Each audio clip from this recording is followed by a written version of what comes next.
Go on any social media site right now and you'll find different tribes rooting for different language models. You have Team Claude, Team Codex, and Team Gemini, as well as Team every other language model on the planet. Everyone's got a laundry list of why their model choice is the absolute best compared to others. But instead of being pushed to pick a side, why not just use all of them? What if you could keep Claude Code as your daily driver, but tap into the intelligence of Gemini and Codex and whatever is the latest and greatest whenever you need it? I built a skill around this, and in this video, I'm going to show you how you can do it too. It's a mega skill that lets you tap on the shoulders of giants and leverage any model you want, depending on where you think these other models fit best. Let's dive in. So the general concept is very simple.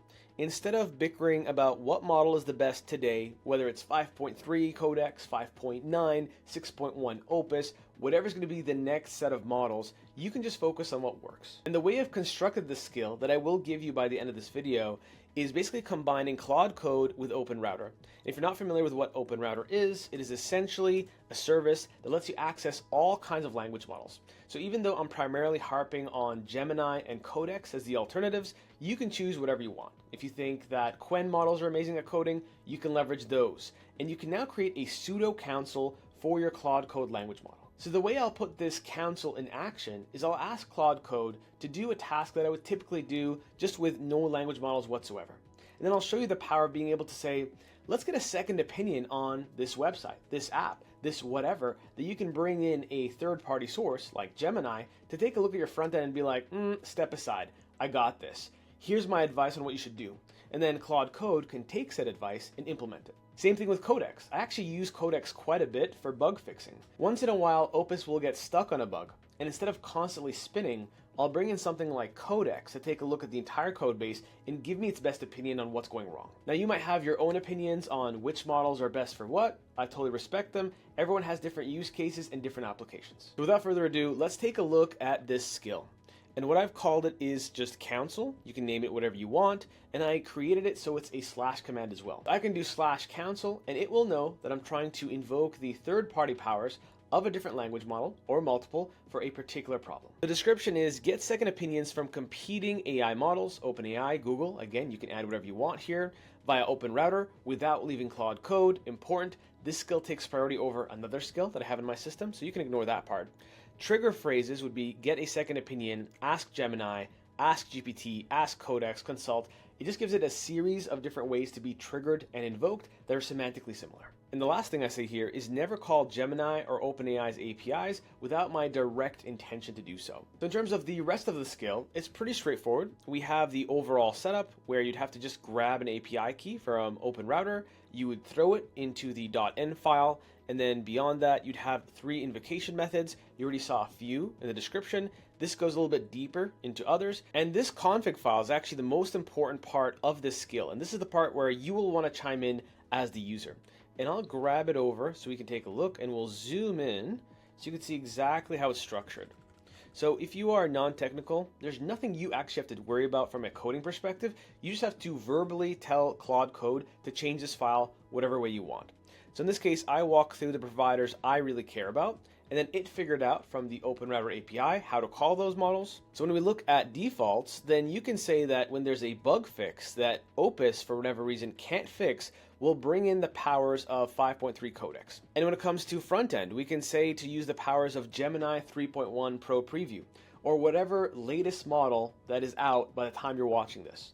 And you can do the same thing for architecture, refactoring, anything in general, or a quick check. So a quick check on front end could use Gemini 3 Flash, which is still a very capable and pretty cheap model. And then as we go down, we have different categories where we go deeper as to what to look for. Let's say the words bug fixes, error diagnosis, etc.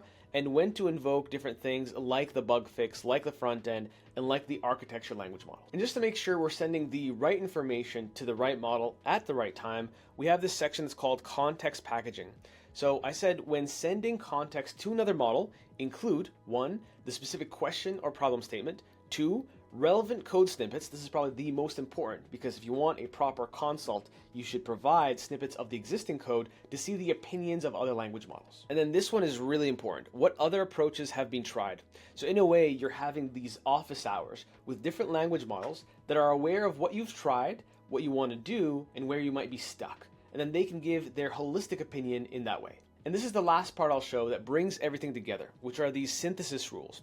So after receiving a response from the council, present the raw response clearly labeled with the model name, state agreement or disagreement. So I want Claude Code to chime in and be like, I agree somewhat with Gemini's take or Codex's take, but it's made me think of another solution.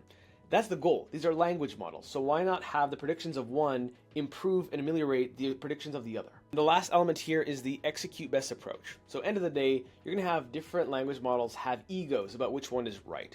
But ideally, I want Claude to always pick the path of least resistance, even if that path wasn't carved by itself. Now that's a run through of the skill. Let's actually put it to the test. So if we open a terminal and I say something in one terminal like, can you spin up a landing page for a new Claude Code bootcamp?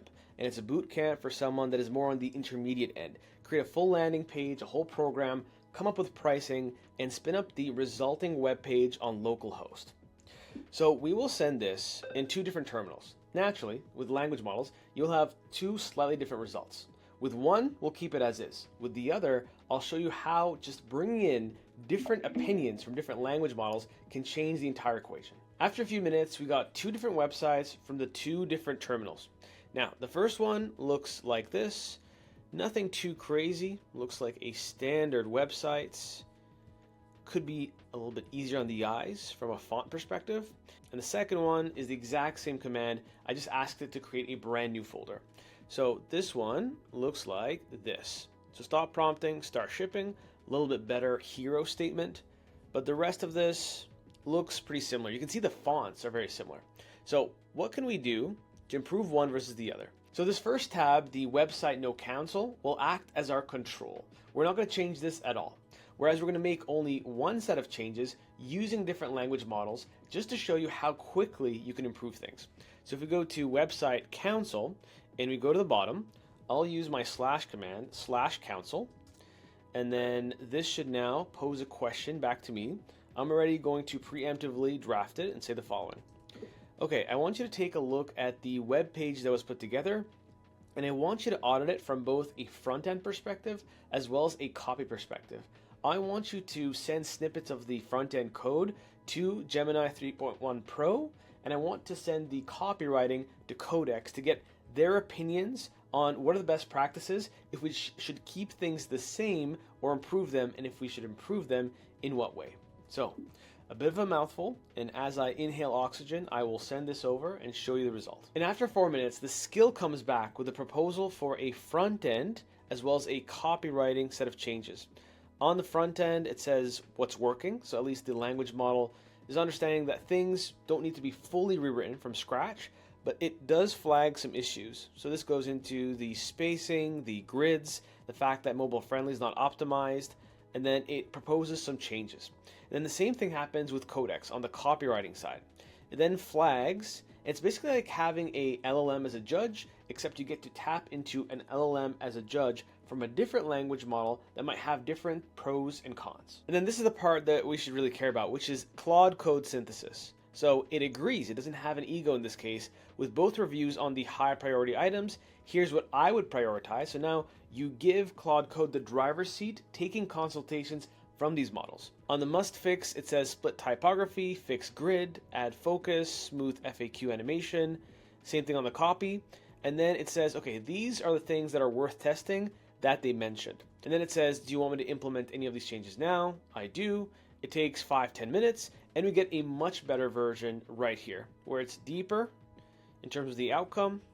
It's better organized. Some things here, especially on the font, look a lot cleaner. The numbers here specifically look way better than they used to before. And overall, it's a lot tighter. It has some more FAQs. It has better pricing, more detailed and thoughtful pricing. And we did all this technically with just a single prompt. Now let's say that was a complete fluke. Let's apply it to another scenario and see how it behaves. So if I say here, create a new folder and create an analytics dashboard showing some mock data for a venture capital firm, and then I tell it to spin up on a different port. It will go, and it then created something like this, which is okay, it's not the prettiest, but it's manageable. And then the other version looked pretty rough as well. But in this case, we did the exact same thing, and then we ran an audit, sending the exact same prompt, and just to experiment, I sent this prompt right here without even invoking the / command, just to see if I sent it, would it be able to pick up the skill and then invoke it. In this case, it executes the council plan, asks me if we should proceed, then it goes through and brings a very heavy front-end audit. So it tells me what's solid, what are the top fixes. Same thing with Codex. On the copy side, it scores it 7 out of 10, and it comes up with both the issues as well as its proposed fixes. The main moral of this is that you don't have to just blindly follow what these other language models are proposing. They can just add some more brainstorming. They can make you think more out of the box, and you might not go with any of these, but you might come up with your own from having seen what they come up with. And again, Claude says here, my take, I agree with both models on high priority items, and then where I'd push back slightly, Codex's suggestion to rename markups, markdowns to unrealized value uplifts is technically correct, but for a dashboard, the shorter labels are fine. So there is this level of judgment while still taking the different pieces of advice into account. In this case, I just had Claude Code blindly follow their suggestions and integrate it into its plan, and it came up with this very Bloomberg Terminal looking UI that I think could be better, but overall looked infinitely better than the initial one, again, with just one prompt taking external perspectives into account. And you can apply this skill to all kinds of scenarios, especially non-technical scenarios, where you can bring in different language models with different strengths. You can even take the same language model, like Claude, and go through different versions of it to see what versions might say about the exact same task. So you could check Haiku, you could check Sonnet, and you could check Opus, all on the exact same task or the exact same copy or whatever it is you're trying to accomplish. So hopefully that shows you the power of creating a mega skill. And the beauty of these mega skills is you can combine them with additional skills, let's say the front end skill, and create some form of symbiosis between both of them.